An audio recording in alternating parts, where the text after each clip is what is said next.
Welcome to the weekly share. Zera Shimshon. I'm sorry, this is a little late. It's Sunday, but Rishon, but it's Gimel Adar Base, Tafshin Pei Base, and this week's Parshat is Vayikra already. This is from Pikudei. I got a little late on Friday for me to do this, so here we go. Vayifroi says, Ha'oil ala Mishkan v'yosem es michse ha'oil ala min ha'mayla kashet tzivu Hashem el Moshe. As Moshe. He spread out the tent over the Mishkan and put the cover of the tent on it from above, as Hashem had commanded Moshe. Now just think about this for a second. How heavy this must have been. The Gemara in the Dorim 28a tells us that Hashem only rests his Shechina on someone who is strong, wealthy, and wise, and humble. And we learn from all that from Moshe Rabbeinu. We learn about his strength from this pasuk, and he spread out the tent. It was Moshe Rabbeinu who spread it. Since Moshe was able to spread the tent cover, he must have been very strong. Except, points out the Gemara, maybe this shouldn't be taken as a proof. Perhaps Moshe Rabbeinu was, as the Ran explains, tall of nature, but limited in strength. So, we still don't have a clear proof that Moshe Rabbeinu was very strong. The Rosh wonders why the Gemara didn't prove Moshe Rabbeinu's strength from a different pasuk altogether. Moshe erected the Mishkan and its pillars. Those are no small, light pillars, right? They were very heavy. His ability to do that task shows how strong he was. Why didn't we learn about Moshe's strength from the second verse? Zera Shimshon explains that the main proof had to be Dafka from when he spread the tent. Why? Since we only had a pasuk that detailed how Moshe Rabbeinu erected the tent, we would not have been able to be certain about his strength. How come? Well, we might have thought that in reality Moshe Rabbeinu was not a particularly powerful person, but Hashem wanted him to have at least a small part in the erection of the Mishkan, and Moshe was therefore miraculously granted the special strength he needed. The strength was not innately his, but it was granted only for one-time use. This was the case with the precious stones used in the Mishkan. They descended with the manna, and the leaders gathered them and brought them to Moshe. Precious stones falling from heaven was a singular occurrence that Hashem brought about for the sake of the Mishkan. Similarly, Moshe being able to erect the Mishkan on his own could have been a special one-time miracle and not proof of his unusual strength. Instead of learning about Moshe's strength from his ability to erect the Mishkan, the Gemara learns it from the next pasuk, where we discover that he was able to spread the tent cover by himself.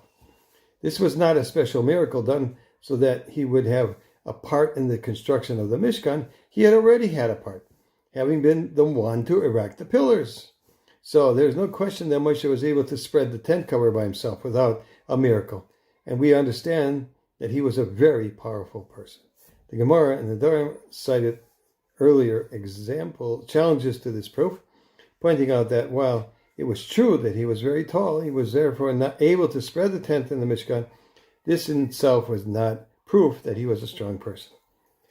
However, I have a small ha'ara on this whole mahalach, and that is, this is not a one-time deal. That means every time they moved from one place to the next, they had to disassemble and reassemble the Mishkan. So who did it that time? Was that all miraculous? Kasha. I don't have a teretz, but I do have a segula. So here it is. The segula is Moshe davened before Hashem at the time at a time of Eis Ratzon, at a time of special opportunity. There's different times in the day, in the week, and in the year that is an Eis Ratzon. For example, Mincha Shabbos is an Eis Ratzon. Okay? This means that not every time is created equal. But we can equally extrapolate from this concept that not all tefillas are the same either. And the same goes for segulas. As a rav of a large and prominent kehillah in the States, I try to be there for my people whenever they need me. One morning after Shachris, one of my regulars approached me and asked to speak in private. I led him into my office where we took our seats across the table from each other. Rabbi Shaya, I said, "What's on your mind?"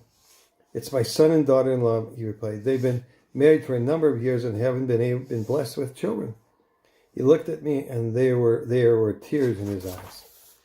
When I look around the shul, especially on days like Simchas Torah, I see all the fathers and grandfathers with their children and grandchildren sitting on their shoulders. The pain rips through me, and I'm overwhelmed with waves of Agmas Nefesh.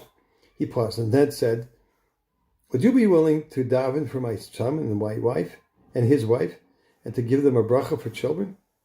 So Reb Shaya, I replied, "Of course I will daven for you and your mishpacha, but I'm going to do more than that." "What do you mean?" "I mean, I happen to know of a very chashuv sefer called the Zera Shimshon. Sefer that has served as a segula for many people.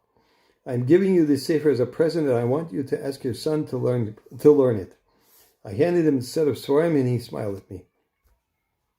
"Tell your son that Be'ezus Hashem we will hear good news very soon." Reb Shaya's son accepted my gift with happiness and excitement. It's always nice when you have something concrete you can do for Hashem. He took on himself to learn the Sefer every Friday night after returning from shul and before making Kiddush. Reb Shaya called me the following year on Erev Shabbos. When I answered the phone, I could hear the emotion in his voice. "Rav Yisrael," he said, "I just wanted to let you know the great news. My daughter-in-law just gave birth to a son, and we will be celebrating the Shalom Zacher at my house this Friday night." I wished him a mazel tov from the depths of my heart. I wanted to know if we can expect to see the Rav at our simcha. He asked me almost shyly, "I won't be the same without you there. It won't be the same without you there, especially since I remember the part you played in the Yeshua Gedolah that came through the bracha of the Zera Shimshon, who wrote in the introduction to his sefer, 'Your eyes shall see children and children's children like olive shoots around your table.' So can we expect you to be there?" Reb Shaya, I wouldn't miss it for the world. Not for the world. Have a good week. Tzlacha Rabba, and he has the simchas of Be'ezus Hashem, all the Yidden getting out of the Ukraine, and we should have Besaras Taiwas from the ganze Welt, that the Mashiach will be coming Be'ezus Hashem, B'Yomeinu B'Karev.